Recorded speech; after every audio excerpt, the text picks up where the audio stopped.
ఓం శాంతి. ఈరోజు మురళి డేట్ 12 ఫిబ్రవరి 2025. బాబా చెప్తున్నారు, మధురమైన పిల్లలు, మీరు చాలా పెద్ద వజ్రాల వ్యాపారులు. మీరు అవినాశి జ్ఞానరత్నాలనే సంపాదనిచ్చి అందరినీ శ్రీమంతులుగా చేయాలి. ఈరోజు ప్రశ్న: మీ జీవితాన్ని వజ్ర సమానంగా చేసుకునేందుకు ఏ విషయం గురించి చాలా జాగ్రత్త వహించాలి? జవాబు: సాంగత్య విషయంలో పిల్లలు చాలా హెచ్చరికగా ఉండాలి. ఎవరైతే బాగా వర్షిస్తారో పిల్లలు వారి సాంగత్యంలోనే ఉండాలి. ఎవరు వర్షించరో వారి సాంగత్యంలో ఉండటం వలన లాభమేముంది? సాంగత్య దోషం చాలా ఉంటుంది. కొందరి సాంగత్యం ద్వారా వజ్ర సమానంగా అవుతారు, కొందరి సాంగత్యం ద్వారా రాయి సమానంగా అవుతారు. ఎవరు జ్ఞానవంతులై ఉంటారో వారు ఇతరులను తప్పకుండా తమ సమానంగా చేస్తారు. చెడు సాంగత్యం నుండి తమను తాము సంభాలన చేసుకో. ఓం శాంతి. మధురాతి మధురమైన ఆత్మీక పిల్లలకు ఈ సమస్త సృష్టి మరియు మొత్తం డ్రామాల జ్ఞానం చాలా బాగా బుద్ధిలో గుర్తుంది. వ్యత్యాసం కూడా బుద్ధిలో ఉంది. సత్యుగంలో అందరూ శ్రేష్టాచారులుగా, నిర్వీకారులుగా, పావనంగా, సంపన్నంగా ఉండేవారిని బుద్ధిలో పక్కాగా ఉండాలి. ఇప్పుడు ప్రపంచం భ్రష్టాచారిగా, వికారీగా, పతితంగా, బికారీగా ఉంది. ఇప్పుడు పిల్లలైన మీరు సంగం యుగంలో ఉన్నారు. మీరు ఆ తీరానికి వెళ్తున్నారు. నది సాగరాల మిలనం ఎక్కడ జరుగుతుందో దాన్ని సంగమము అని అంటారు. ఒకవైపు మంచినీరు, మరొక వైపు ఉప్పు నీరు ఉంటాయి. ఇప్పుడు ఇది కూడా సంగమమే. సత్యుగంలో లక్ష్మీనారాయణల రాజ్యం ఉండేది. తర్వాత చక్రం ఎలా తిరిగిందో మీకు తెలుసు. ఇది సంగమ సమయం. కలియుగాంతంలో అందరూ దుఃఖితులుగా ఉన్నారు. దీన్ని అడవి అని అంటారు. సత్యుగాన్ని పుష్పాల తోట అని అంటారు. ఇప్పుడు మీరు ముళ్ళ నుండి పుష్పాలుగా అవుతున్నారు. ఈ స్మృతి పిల్లలైన మీకు ఉండాలి. మేము అనంతమైన తండ్రి నుండి వారసత్వం తీసుకుంటున్నామనే స్మృతి బుద్ధిలో ఉంచుకోవాలి. 84 జన్మల కథ చాలా సాధారణమైనది, సులభంగా అర్థం చేసుకోవచ్చు. ఇప్పుడు 84 జన్మలు పూర్తయ్యాయని మీరు అర్థం చేసుకున్నారు. మనమిప్పుడు సత్యుగం అనే తోటలోకి వెళ్తున్నామని మీ బుద్ధిలో తాజాగా ఉంది. ఇప్పుడు మన జన్మ మృత్యులోకంలో జరగదు, అమర్లోకంలో జన్మ తీసుకుంటాము. శివబాబాను అమర్నాథుడు అని కూడా అంటారు. వారు మనకు అమర్ కథను వినిపిస్తున్నారు. అక్కడ మనం శరీరంలో ఉంటున్న అమరులుగా ఉంటాము. సమయం వచ్చినప్పుడు సంతోషంగా శరీరాలను వదిలేస్తాము. దాన్ని మృత్యులోకమని అనరు. మీరు ఈ విషయాలు ఎవరికైనా అర్థం చేస్తే వీరిలో పూర్తి జ్ఞానం ఉందని భావిస్తారు. సృష్టికి ఆది మధ్య అంతాలు ఉన్నాయి కదా. చిన్న బిడ్డ కూడా యువకునిగా, వృద్ధునిగా అవుతాడు. తర్వాత అంతిమ సమయం వచ్చేస్తుంది, మళ్ళీ చిన్న బిడ్డగా అవుతాడు. సృష్టి కూడా మొదట కొత్తదిగా ఉంటుంది, తర్వాత పావుభాగం పాతదిగా, తర్వాత అర్ధభాగం పాతదిగా, తర్వాత పూర్తి పాతదిగా అయిపోతుంది, మళ్ళీ కొత్తదిగా అవుతుంది. ఈ విషయాలన్నీ వేరెవ్వరూ ఇతరులకు అర్థం చేయించలేరు. ఇలాంటి చర్చ ఎవ్వరూ చేయలేరు. బ్రాహ్మణులైన మీకు తప్ప వేరెవ్వరికి ఆత్మీక జ్ఞానం లభించదు. బ్రాహ్మణ వర్ణంలో వచ్చినప్పుడే వినగలరు. ఈ విషయాలు కేవలం బ్రాహ్మణులకు మాత్రమే తెలుసు. బ్రాహ్మణుల్లో కూడా నెంబర్ వారుగా ఉన్నారు. కొందరు యథార్థ రీతిగా అర్థం చేయించగలరు, కొందరు అర్థం చేయించలేరు. కనుక వారికి ఏమీ లభించదు. వజ్రాల వ్యాపారాల్లో కూడా కొందరి వద్ద కోట్ల రూపాయలు విలువ చేసే రత్నాలు ఉంటాయి, కొందరి వద్ద 10,000 రూపాయలు విలువ చేసే రత్నాలు కూడా ఉండవు. మీలో కూడా అలాగే ఉన్నారు. ఉదాహరణకు, ఈ జనక్ మంచి వజ్రాల వ్యాపారి. ఈమె వద్ద అమూల్యమైన రత్నాల రాశి ఉంది. ఎవరికైనా ఇచ్చి వారిని మంచి ధనవంతులుగా చేయగలదు.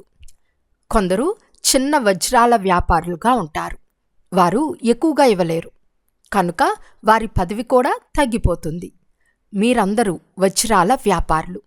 ఇది అవినాశి జ్ఞాన రత్నాల మనుల రాశి. ఎవరి వద్ద మంచి రత్నాలుంటాయో వారు శ్రీమంతులుగా అవుతారు. ఇతరులను కూడా అలా చేస్తారు. అందరూ మంచి వజ్రాల వ్యాపారులుగా అవుతారని కాదు. మంచి మంచి రత్నాలను ఇవ్వగలిగిన వారిని పెద్ద పెద్ద సేవా కేంద్రాలకు పంపిస్తారు. గొప్ప వ్యక్తులకు మంచి మంచి రత్నాల రాశి ఇవ్వబడుతుంది. పెద్ద పెద్ద దుకాణాల్లో మంచి వజ్రాల నిపుణులు ఉంటారు. బాబాను కూడా వ్యాపారి, రత్నాల వ్యాపారి అని అంటారు. వారు రత్నాల వ్యాపారం చేస్తారు. బాబా ఇంద్రచాలికుడు కూడా అయ్యారు. ఎందుకంటే వారి వద్దనే దివ్య దృష్టి అను తాళం చెవి ఉంది. ఎవరైనా నవవిధ భక్తి చేస్తే వారికి సాక్షాత్కారాలు అవుతాయి. ఇక్కడ అలాంటి విషయాలేవీ లేవు. ఇక్కడ అనాయాసంగా ఇంట్లో కూర్చుని ఉన్న చాలామందికి సాక్షాత్కారాలు అవుతాయి. రోజురోజుకు సహజమవుతూ ఉంటుంది. కొంతమందికి బ్రహ్మ సాక్షాత్కారం, కృష్ణుని సాక్షాత్కారాలు కూడా అవుతాయి. బ్రహ్మ వద్దకు వెళ్ళండి, వెళ్ళి వారి వద్ద రాకుమారులుగా అయ్యే చదువును చదువుకోండి అని వారికి సాక్షాత్కారంలో చెప్తారు. ఈ పవిత్రమైన రాకుమారులు ఉంటారు కదా, రాకుమారుని పవిత్రమైన వారు అని కూడా అనవచ్చు. పవిత్రత ద్వారా జన్మ జరుగుతుంది కదా. పతితులను భ్రష్టాచారులని అంటారు. పతితుల నుండి పావనులుగా అవ్వాలి. ఇది బుద్ధిలో ఉండాలి. దీనిని ఇతరులకు కూడా అర్థం చేయించగలగాలి. వీరు చాలా వివేకవంతులని మనుషులు భావిస్తారు. మా వద్ద ఏ శాస్త్రాలు మొదలైన వాటి జ్ఞానం లేదు. ఇది ఆత్మీక జ్ఞానం. దీన్ని ఆత్మీక తండ్రి అర్థం చేయిస్తున్నారని వారికి చెప్పండి. వీరు త్రిమూర్తులు, అంటే బ్రహ్మ, విష్ణు, శంకరులు. వీరు కూడా వారి రచనయే. రచయిత ఒక తండ్రి మాత్రమే. వారు హద్దులోని రచయితలు, కానీ వీరు అనంతమైన తండ్రి, అనంతమైన రచయిత. బాబా కూర్చుని చదివిస్తారు. శ్రమ పడవలసి ఉంటుంది. బాబా సుగంధ పుష్పాలుగా తయారు చేస్తారు. మీరు ఈశ్వర్య కులానికి చెందినవారు. బాబా మిమ్మల్ని పవిత్రంగా చేస్తారు. మళ్ళీ ఒకవేళ అపవిత్రంగా అయితే కుల కలంకితులుగా అవుతారు. బాబాకు తెలుస్తుంది కదా. తర్వాత ధర్మరాజు ద్వారా చాలా శిక్షలను ఇప్పిస్తారు. వారు తండ్రితో పాటు ధర్మరాజు కూడా. ధర్మరాజు కర్తవ్యం కూడా ఇప్పుడు పూర్తవుతుంది. సత్యుగంలో ఉండనే ఉండదు. మళ్ళీ ద్వాపరం నుండి ప్రారంభమవుతుంది. బాబా కూర్చుని కర్మ, అకర్మ, వికర్మల గతిని అర్థం చేస్తున్నారు. వీరు వెనకటి జన్మలో అటువంటి కర్మ చేసిన కారణంగా ఇప్పుడు దాన్ని అనుభవిస్తున్నారు అని అంటారు కదా. సత్యుగంలో అలా అనరు. చెడు కర్మల నామరూపాలు కూడా అక్కడ ఉండవు. ఇక్కడ మంచి చెడు రెండూ ఉన్నాయి. సుఖ దుఃఖాలు రెండూ ఉన్నాయి. కానీ సుఖం చాలా తక్కువగా ఉంది. అక్కడ దుఃఖానికి నామరూపాలే ఉండవు. సత్యుగంలో దుఃఖం ఎక్కడి నుండి వస్తుంది? మీరు బాబా నుండి నూతన ప్రపంచాన్ని, వారసత్వాన్ని తీసుకుంటారు. బాబా దుఃఖహర్త, సుఖకర్త. దుఃఖం ఎప్పటి నుండి ప్రారంభమవుతుందో కూడా మీకు తెలుసు. శాస్త్రాల్లో కల్పం ఆయువును చాలా ఎక్కువగా రాసేశారు. అర్ధకల్పం మనం దుఃఖం హరించబడుతుంది, మనం సుఖాన్ని పొందుతాము అని ఇప్పుడు మీకు తెలుసు. ఈ సృష్టి చక్రం ఎలా తిరుగుతుందో అర్థం చేయించడం చాలా సహజం. ఈ విషయాలన్నీ మీ బుద్ధిలో తప్ప వేరెవ్వరి బుద్ధిలోనూ ఉండవు. లక్షల సంవత్సరాలని చెప్పటం వలన అన్ని విషయాలు బుద్ధి నుండి తొలగిపోతాయి. ఇది 5000 సంవత్సరాల చక్రమని ఇప్పుడు మీకు తెలుసు. ఈ సూర్యవంశీ, చంద్రవంశీల రాజ్యం ఉండేదనే విషయం నిన్నటిది. బ్రాహ్మణులు పగలు అని అంటారు, కానీ శివబాబా పగలు అని అనరు. బ్రాహ్మణుల పగలు, బ్రాహ్మణుల రాత్రి. బ్రాహ్మణులు తర్వాత భక్తి మార్గంలోకి వస్తారు. ఇది సంగమ సమయం. పగలు కాదు, రాత్రి కాదు. బ్రాహ్మణులమైన మనం దేవతలుగా అవుతాము. మళ్ళీ త్రేతాయుగంలో క్షత్రియులుగా అవుతామని మీకు తెలుసు. ఇది బుద్ధిలో బాగా గుర్తుంచుకోండి. ఈ విషయాలు ఇతరులెవ్వరికీ తెలియదు. శాస్త్రాల్లో ఇంత ఆయువని రాసేశారు. మీరు ఈ లెక్క ఎక్కడి నుండి తెచ్చారు అని వారు అడుగుతారు. ఇది తయారైన అనాది డ్రామా అని ఎవరికీ తెలియదు. అర్ధకల్పం సత్యత్రేతాయుగాలు, మళ్ళీ అర్థం నుండి భక్తి ప్రారంభమవుతుందని మీ బుద్ధిలో ఉంది. అది త్రేతా ద్వాపర యుగాల సంగమం అవుతుంది.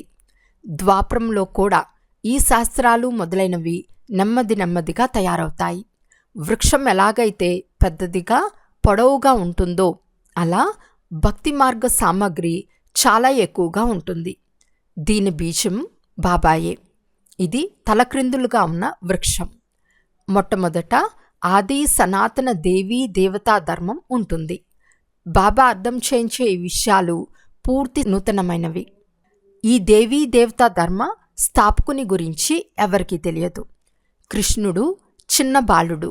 జ్ఞానం వినిపించేవారు తండ్రి. తండ్రి పేరుకు బదులు కొడుకు పేరు వేసేశారు. కృష్ణుని చరిత్రను చూపించారు. లీలలు కృష్ణువి కాదు అని బాబా చెప్తారు.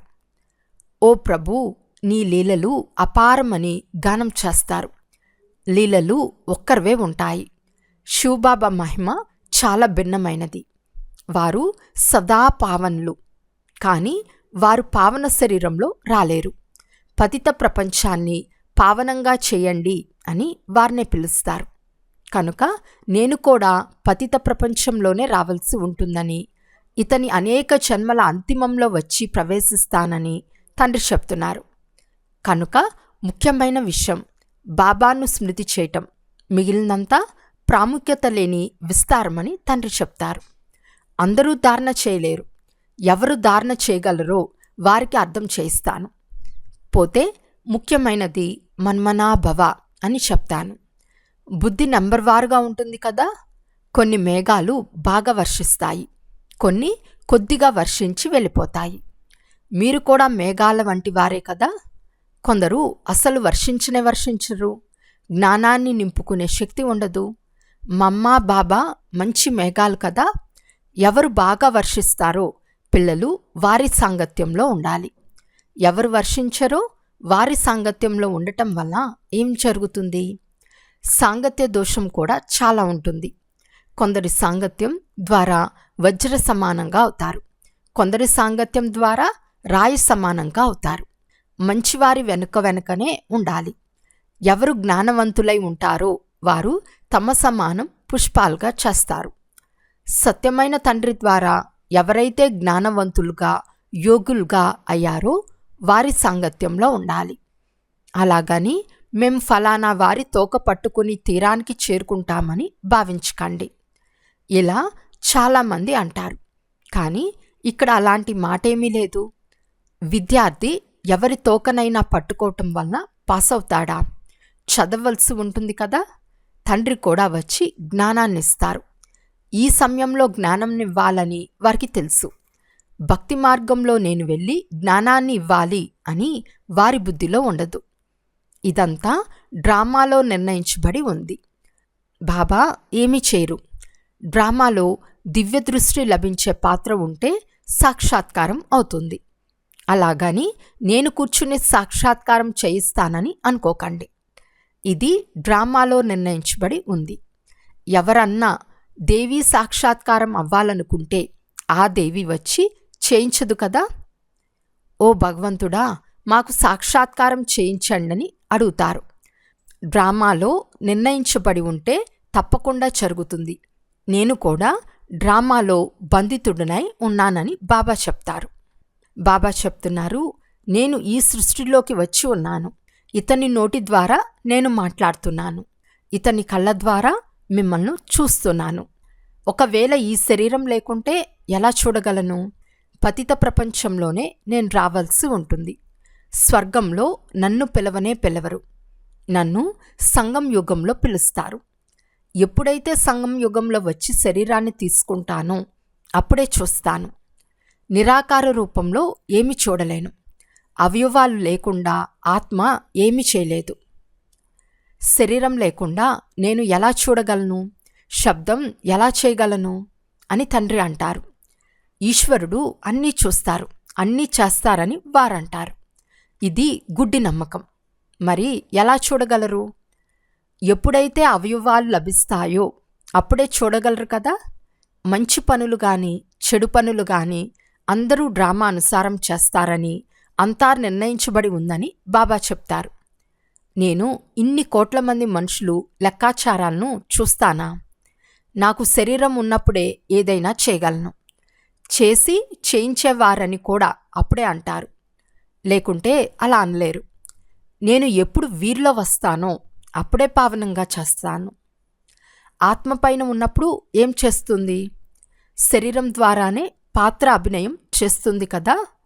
నేను కూడా ఇక్కడకు వచ్చి పాత్రను అభినయిస్తాను. సత్యుగంలో నా పాత్ర లేదు. పాత్ర లేకుండా ఎవ్వరూ ఏమీ చేయలేరు. శరీరం లేకుండా ఆత్మ ఏమీ చేయలేదు. ఆత్మను పిలవటం జరుగుతుంది. అది కూడా శరీరంలోకి వచ్చే మాట్లాడుతుంది కదా. అవయవాలు లేకుండా ఏమీ చేయలేదు. ఇది విస్తృతమైన వివరణ. బాబాను మరియు వారసత్వాన్ని స్మృతి చేయటమే ముఖ్యమైన విషయం. అనంతమైన తండ్రి ఇంత శ్రేష్టమైన వారు. వారి నుండి ఆస్తి ఎప్పుడు లభిస్తుందో ఎవరికీ తెలియదు. దుఃఖాన్ని హరించండి, సుఖాన్ని ఇవ్వండి అని పిలుస్తారు. కానీ ఇది ఎప్పుడో ఎవరికీ తెలియదు. ఇప్పుడు మీరు కొత్త విషయాలు వింటున్నారు.